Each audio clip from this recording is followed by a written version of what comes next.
नमस्कार and welcome back. China ने एक काम किया है जो मैंने कभी जिंदगी में देखा नहीं चाइना को करते हुए। इन्होंने अपनी करेंसी को जलाना शुरू कर दिया। Means they are burning their currency सिर्फ इसलिए कि कंट्री को बचाना है। और बीजिंग कर क्या रहा है?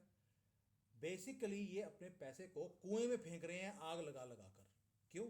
क्योंकि यहां पर स्पेंडिंग जो है वो लोगों ने करनी बंद कर दी। मैंने कई बार बोला आपको कि चाइना के लोगों के पास पैसा बहुत है, लेकिन उन्होंने स्पेंड इसलिए नहीं कर रहे क्योंकि उनको फ्यूचर दिख नहीं रहा है। कंपनीज का बुरा हाल है और चाइनीज गवर्नमेंट कंट्री को बचाने के लिए पैसे को प्रिंट कर रही है। जैसे कि कल क्या होगा इनको मतलब नहीं है। वही काम जो पहले अमेरिका ने गलती किया था कि डॉलर को प्रिंट कर करके अपने कंट्री का बुरा हाल कर लिया, आज डेट के अंदर वो डूबे हुए हैं। वही काम चाइना ने करना शुरू कर दिया। जो यहाँ की प्रिंटिंग प्रेसेस हैं जहाँ पे नोट छपते हैं वो 24 घंटे काम कर रही हैं, सातों दिन काम कर रही हैं और ट्रिलियंस ऑफ डॉलर्स का युआन इन्होंने फ्लड कर दिया सिस्टम के अंदर। लेकिन उसके बाद भी क्यों था? ताकि ये पैसा प्रिंट करके लोगों के पास जाएगा, वहाँ उसके बाद वो पैसा लेकर लोग जाएंगे शॉपिंग करने के लिए और इकॉनमी चलेगी। लेकिन यहाँ पे हो क्या रहा है? मॉल्स साइलेंट हैं, रेस्टोरेंट्स खाली पड़े हैं। और सिर्फ यही प्रॉब्लम नहीं है चाइना की, इसके साथ एक और भी है। ये क्यों वीडियो बना रहा हूँ आपके लिए? क्योंकि ये वार्निंग है दुनिया के लिए, स्पेशली भारत के लिए। और ये सारी चीज़ें अब मैं एक एक करके आपको ब्रेक डाउन करूंगा कि आपके लिए ये एक खतरे की घंटी क्यों है। ये बहुत बड़ी एक न्यूज़ है। न्यूज़ ये है, पहला बात तो ये कि एक स्केल क्या है और प्रॉब्लम क्या है और कैसे विशेष सर्कल में चाइना फंस चुका है। चाइना का जो सेंट्रल बैंक है, बैंक ऑफ चाइना, उन्होंने एक मैसिव स्टिमुलस दिया पूरी कंट्री को। मैंने आपको पहले बोला था कि चाइना ने 10 ट्रिलियन आरएमबी का पैकेज दिया अपने कंट्री को बचाने के लिए। जो बैंक का एक रिजर्व रेशो होता है उसको कम किया ताकि वो बैंकों के पास एक्स्ट्रा पैसा आ जाए, वो पैसा they can use for landing in the market. लेकिन हो क्या रहा है? लोग नया लोन लेते हैं सिर्फ पुराने वाले का इंटरेस्ट पे करने के लिए, लेकिन नई कैपिटल इन्वेस्ट नहीं हो रहा कंपनीज को एक्सपैंड करने के लिए। यानी कि वो पैसा घूम नहीं रहा, ना ही कोई नई प्रोडक्शन हो रही है। गवर्नमेंट के जो बॉन्ड्स हैं वो स्पेशल बॉन्ड्स को इशू किया जा रहा है ताकि और पैसा आए, लिक्विडिटी आए, ताकि वो लिक्विडिटी से ऑपरेशन तेज होंगे, प्रोडक्शन ज़्यादा होगी। लेकिन प्रोडक्शन करके करेंगे क्या? माल बिक नहीं रहा। अमेरिका ने माल खरीदना बंद कर दिया और किसी के पास उतनी हैसियत नहीं है। अब ओपन मार्केट के अंदर भी जो परचेजेज हैं वो फ्लड कर रही हैं सिस्टम को। गोल था एक ही कि पूरी इकोनॉमी को पैसा ठूस कर इसको रिवाइव किया जाए, जो कंज्यूमर स्पेंडिंग है उसको बूस्ट किया जाए, जो ग्रोथ के इंजन हैं उसको रीस्टार्ट किया जाए। लेकिन ट्विस्ट क्या है? कोई भी पॉलिसी जो चाइनीज गवर्नमेंट ने शुरू करी थी वो शुरू नहीं हो पा रही है। पैसा है मार्केट में क्योंकि चाइनीज गवर्नमेंट पैसा फेंक रही है, सिटीजन्स के खातों में पैसा डाल दिया कि या तुम पैसा तुम्हारे पास एक्स्ट्रा आएगा, तुम जाकर खर्चा करोगे। उसके बाद क्या हो रहा है? चाइनीज लोगों ने क्या किया? पैसे को लिया, बैंकों में डाल दिया, खर्चा नहीं किया। They are refusing to spend. Reason क्या है? मैंने कल रात को भी वीडियो बनाया था कि me and my wife both are having lot of trouble. हमारी कंपनीज डूबती जा रही हैं और इसीलिए लोग टेरिफाइड है। यहाँ पर ऐसा माहौल है, फियर फैक्टर है कि लोग बाहर निकलना नहीं चाहते उससे और उनको फ्यूचर दिख नहीं रहा। और आपको मालूम है कि 3 साल का जो कोविड का लॉकडाउन हुआ था उसके उस तब एक कंज्यूमर कॉन्फिडेंस टूट गया था। मिलियंस ऑफ जॉब्स और उस वक्त चले गए थे क्योंकि दुकानें बंद हो गई, शॉप्स बंद होगी, फैक्ट्री बंद होगी। अब दुनिया के अंदर रिसेशन है जिसके कारण बिजनेसेस भी कोलैप्स हो गए रातों रात। मतलब मंडे फ्राइडे को बंदा काम करके घर गया, मंडे को वापस आया तो कंपनी खाली पड़ी है। सेविंग्स लोगों की उड़ चुकी हैं। यहाँ तक कि जो कैश इन हैंड था लोगों के पास, वो लोगों ने अब स्पेंडिंग बंद करके उसको बैंकों में सेफली रखना शुरू कर दिया ताकि उनको थोड़ी सिक्योरिटी महसूस हो। घरों की प्राइस थी जहाँ पे लोग महसूस करते थे कि वी आर सेफ, घरों की प्राइसेस आधी रह गई हैं, आधी से क्या 1/3 रह गई हैं। और जो अनएम्प्लॉयमेंट है वो 40% को क्रॉस कर चुका है। 40%! भारत के अंदर अनएम्प्लॉयमेंट 5-6% है। वो रोज राहुल गांधी क्या बोलता है? अनएम्प्लॉयमेंट के ऊपर गवर्नमेंट ने कुछ नहीं किया। चाइना में 40% है। तो राहुल गांधी को बोलना चाहिए तेरे बाप की कंट्री में 40% अनएम्प्लॉयमेंट है। रियल एस्टेट कोलैप्स हो चुका है। प्रॉपर्टी की जो डेवलपर्स हैं वो डिफॉल्ट करते जा रहे हैं और अपने एवरग्रैंड और कंट्री गार्डन का नाम सुना होगा। Falling, they are falling like anything. और जो होम बायर्स हैं उन्होंने किस्तें भर दी लेकिन उनको अपार्टमेंट अभी भी पूरा होकर नहीं मिला है।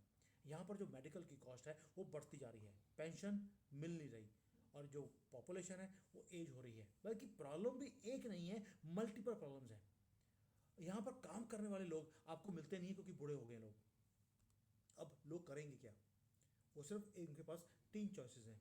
सेव करो, बैंकों में पैसा रखो, कहीं इन्वेस्ट करने की ज़रूरत नहीं है, स्टॉक मार्केट ऑलरेडी आपको मालूम है मैनिपुलेटेड है, वेट करो और वरी करो अपने फ्यूचर के लिए। ये साइकोलॉजी है। और बीजिंग जो पैसे को प्रिंट कर कर कर मार्केट में भेज रहा है वो साइकोलॉजी को चेंज नहीं कर पा रहा। ये है चाइना की सबसे बड़ी प्रॉब्लम। लेकिन जो ये सारा पैसा है, ये पैसा जा कहाँ रहा है?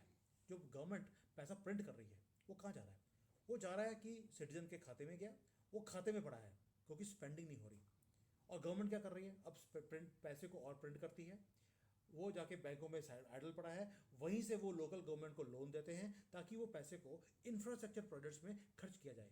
और ये इंफ्रास्ट्रक्चर के जो प्रोजेक्ट्स हैं वो यूजलेस हैं, आपको ज़रूरत नहीं है स्पेंड करने की। घोस्ट सिटीज़ क्रिएट की जा रही हैं, एम्प्टी हाईवे बनाए जा रहे हैं, या दिखाने के लिए कि प्रोजेक्ट शुरू कर दिए लेकिन पूरे नहीं होते। कॉर्पोरेट को बेल आउट्स करने के लिए पैसे दिए जा रहे हैं। जॉम्बी कंपनीज, उनको जिंदा रखा जा रहा है आर्टिफिशियली ताकि दुनिया को दिखे कि चाइना कितना चमक रहा है। स्टॉक मार्केट है, उसके अंदर मिनी बबल्स क्रिएट किए जाते हैं, सबको बोल दिया स्टॉक मार्केट में इन्वेस्ट करो ताकि नीचे ना आए। रियल एस्टेट की स्पेकुलेशन है, उसको अभी भी जिंदा रखने की कोशिश की जा रही है। दोस्तों, सब कुछ करने के बाद जो कंज्यूमर्स हैं, लोग हैं चाइनीज़ के, वो कंज्यूमर गुड्स को खरीद नहीं रहे, रेस्टोरेंट्स में नहीं जा रहे, रिटेल बाइंग नहीं है, ट्रैवल नहीं कर रहे, एंटरटेनमेंट नहीं कर रहे। जो मनी है वो सर्कुलेट ही नहीं हो रहा। अगर हो रहा है तो गलत प्लेसेस पे, जैसे गवर्नमेंट हाईवे बना रही है जिसकी ज़रूरत नहीं है।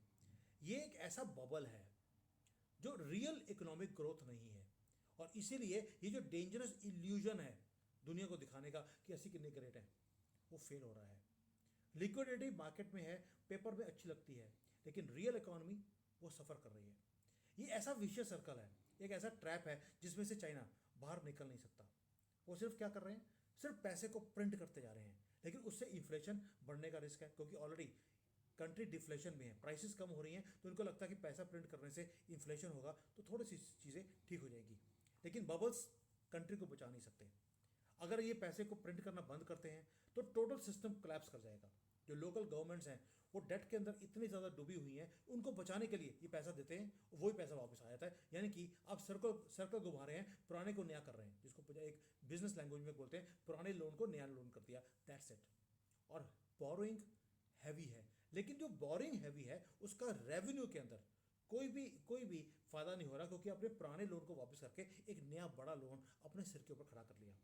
ये है, या रेवेन्यूज डाउन है, डिफ़ॉल्ट्स राइज कर रहे हैं, बैंक डिफ़ॉल्ट कर रहे हैं, प्रॉपर्टी सेक्टर डूब रहा है। और आपको मालूम है जिस कंट्री के जीडीपी का 30% नीचे जा रहा हो, इसका मतलब है कि अब आपकी प्रॉपर्टी की सेल्स नहीं हो रही।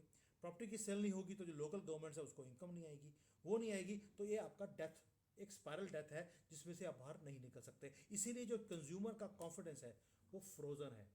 स्टिमुलस देने के बाद भी हर 3 महीने के बाद यहाँ पर स्टिमुलस दिया जाता है, इंटरेस्ट रेट्स हैं कम कर दिए, मनी है प्रिंटिंग की जा रही है ताकि सिस्टम को फिक्स किया जाए, लेकिन नहीं हो रहा क्योंकि कंट्री को चाहिए सर्जरी करने के भी पैसे नहीं हैं। और China is learning this through hard way. अब आते हैं दोस्तों कि ग्लोबल रिपल इफेक्ट क्या होगा, आपके ऊपर फ़र्क क्यों पड़ेगा। आपको ये वीडियो सुननी को चाहिए, आपको समझनी को चाहिए। क्योंकि एक तो पहली बात है कि चाइना दुनिया की सेकंड लार्जेस्ट इकॉनमी है।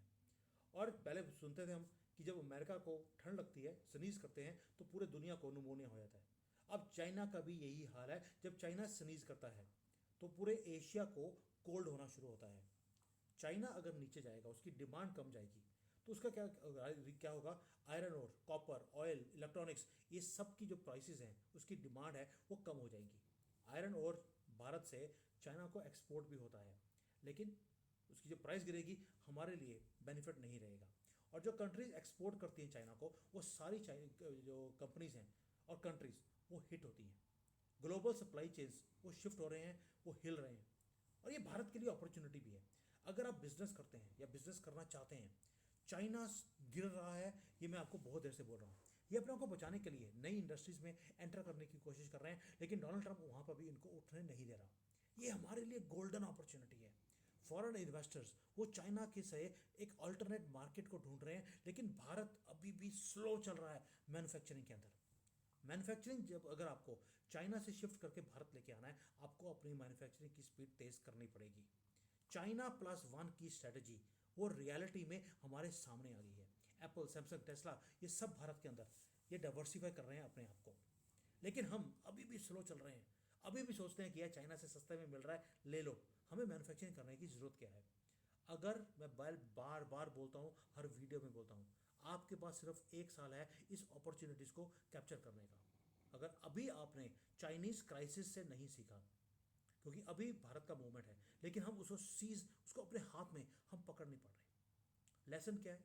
लेसन ये है, पहली बात ये है कि जैसे कंपनीज हैं पैसे बना रही हैं, पैसे बनाने के बाद वो रियल ग्रोथ के अंदर पैसे नहीं लगा रहे, उसको सेव कर लेते हैं, घर बना लिया, फैक्ट्री बड़ी कर ली। नो, पैसा लगाना है ग्रोथ को रीजनरेट करने के लिए। रिफॉर्म्स अपनी कंपनीज में, कंट्री में हमें करना पड़ेगा, हमारे पास चॉइस नहीं है। दूसरा, जो कंज्यूमर कॉन्फिडेंस है वो मैटर करता है।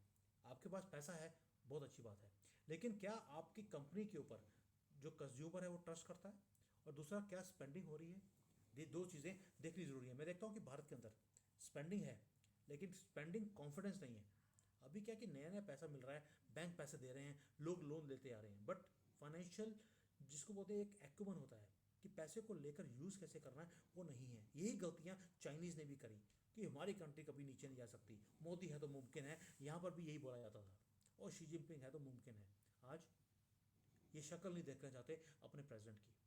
और तीसरा, आखिरी चीज़, अगर आप अपनी कंपनी को उधार ले लेकर आप खड़ा कर रहे हैं, अपने बिजनेस में से पैसा निकाल कर आप रियल एस्टेट में लगा रहे हैं, तो आपका डाउनफॉल आएगा ही आएगा। जैसे चाइना के अंदर जो बबल था रियल एस्टेट का, वो बस्ट हो गया, कंपनीज बंद हो गई, क्योंकि अब नया लोन मिलना बंद हो गया है। दोस्तों, हर कंट्री के अंदर यही साइकिल आता है, हर 20-25 साल में ये साइकिल चेंज होकर नई कंट्री में आता है। चाइना का टाइम चला गया, अब भारत का टाइम है। भारत में ये साइकिल आ रहा है, लेकिन चाइना ने पिछले 25 सालों में बहुत बड़ी गलतियां करी हैं। भारत की जो भारत का अभी स्टेटस है, हमारे पास यंग पॉपुलेशन है, चाइना के पास भी 25 साल पहले यंग पॉपुलेशन थी, लेकिन आज इनके पास कोई भी कंपैरेटिव एडवांटेज है ही नहीं। इकोनॉमिक इंडिपेंडेंस हमारा सर्वाइवल बनता है। इन्होंने बहुत ज़्यादा रिलाई किया बैंकों के लोन के ऊपर, और दूसरा एक्सपोर्ट्स के ऊपर। ये सबसे ज़्यादा डेंजरस मूव है। इसलिए भारत क्या कर रहा है? भारत, मोदी जी हमेशा दो चीज़ें बोलते हैं, आत्मनिर्भर भारत हम अपने लिए बनाएंगे, दूसरा वोकल फॉर लोकल। क्यों? ताकि डोमेस्टिक डिमांड इंक्रीज हो, हम अपनी इंटरनल रिजिलियंस खड़ी करें, हम वो गलती ना करें जो चाइना ने करी। और जो ग्लोबल शॉक है, पूरे दुनिया में रिसेशन है, भारत में नहीं है। क्यों? क्योंकि हम सेल्फ रिलायंट हैं, और इसी कारण हम सर्वाइव भी कर रहे हैं। दोस्तों, चाइना ने तो अपने पैसे को आग लगानी शुरू कर दिया है, कुएं में फेंकना शुरू कर दिया, प्रिंट कर कर कर, ताकि जो वो कॉन्फिडेंस है लोगों के अंदर वो इंक्रीज हो। लेकिन कॉन्फिडेंस इंक्रीज नहीं होता है बैंडेड्स के साथ। आप आर्टिफिशियल सिटीज़ क्रिएट कर सकते हैं, लेकिन आप ट्रस्ट को बिल्ड नहीं कर सकते, ये आप खरीद नहीं सकते। और ये लेसन्स हैं जो हमारे बिजनेसमैन को और हमारी गवर्नमेंट को हमें भी सीखने चाहिए इनकी गलतियों से। ये वीडियोस आज के लिए नहीं है, ये फ्यूचर के लिए हैं, क्योंकि वर्ल्ड ऑर्डर चेंज हो रहा है। और ये जब बिगेस्ट इकोनॉमीज, अमेरिका डूब रहा है, चाइना डूब रहा है, और इसको स्टेबल करने के लिए एक पैरेलल, एक बड़ी कंट्री चाहिए जो इस सारे डूबते हुए दुनिया को स्टेबल कर सके। और वो और कोई नहीं कर सकता, वो सिर्फ भारत कर सकता है। हमारे पास स्केल है, हमारे पास टाइम है, हमारे पास साइज है, हमारे पास कैपेबिलिटी है, विजन है। मोदी जी जब बोलते हैं कि 25 साल में मैं भारत को विकसित भारत बना दूंगा, उन्हें दिखता है कि मेरे पास ये अपॉर्चुनिटी है 1-2 साल की, अगर मैंने अब कैप्चर कर लिया तो पूरी दुनिया हमारे कब्जे में आ जाएगी, जिस तरह से चाइना ने 25 साल पहले किया था। बस अब हमारे बिजनेसमैन के ऊपर है कि वो किस तरह से इस अपॉर्चुनिटी को अपने कब्जे में करते हैं। मैं खुद अभी बिजनेस ट्रिप पे आया हूँ, मैं दूसरे सिटी में आया हूँ, अभी लंच का टाइम है यहाँ पर जब मैं वीडियो बना रहा हूँ आपके लिए, एंड इसके बाद दोबारा से मैं मीटिंग्स के लिए चला जाऊँगा। But please understand what I am trying to say is, China का टाइम चला गया। चाइना अपने आप को बचाने के लिए नहीं, अपनी इज्जत को बचाने में ये लगा हुआ है। लेकिन इज्जत बचेगी ऐसे पैसे प्रिंट करके? इम्पॉसिबल है, बिकॉज ये ऐसा सर्कल है जिसमें से चाइना बाहर निकल नहीं सकता, और दुनिया इनको निकलने देगी भी नहीं। Thank you. जय हिंद, वंदे मातरम।